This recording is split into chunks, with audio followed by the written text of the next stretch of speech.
Ugitiri taoni ya Thika ni ugachirithitio thutha wa mũmbunge wa Thika ari Sing'ang'a kuhingũra ceceni ya borithi barabara nene ya General Kago hakuhĩ na thukuru wa Mount Kenya University. Ceceni ĩno ĩrahingũrirwo ũnyitanĩri-inĩ na thirikari nene, thirikari ya kaunti ya Kiambu, ũndũ ũmwe na thukuru wa Mount Kenya University.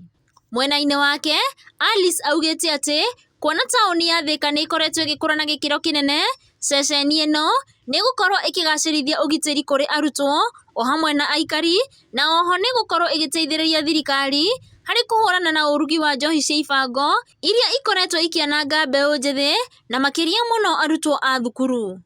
Na rĩrĩa twathondekerwo patrol base ĩno, ciana citũ cikĩinũka citirĩthacagwo na tũhiũ, ciana citũ cikĩinũka citirĩtunyagwo thimũ, atumia makĩinũka matiriugaga atĩ ibeti ciao nĩ ciguthirwo na nĩ citharirwo. Patrol base nĩ kuga atĩ ndũrĩmenyaga harĩa mũborithi arũgamĩte.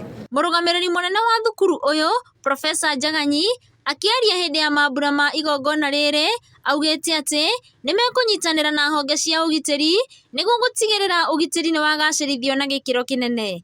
Nĩongereire na kuga atĩ thukuru ũyũ nĩ wĩharĩirie kũhunjia thayũ gũkũ bũrũri-inĩ hamwe na nginya nja wa bũrũri. I'm happy to note that this facility is the 4th PPP initiative within the neighborhood which allow MKQ to work closely and jointly with the national and county government to foster community welfare.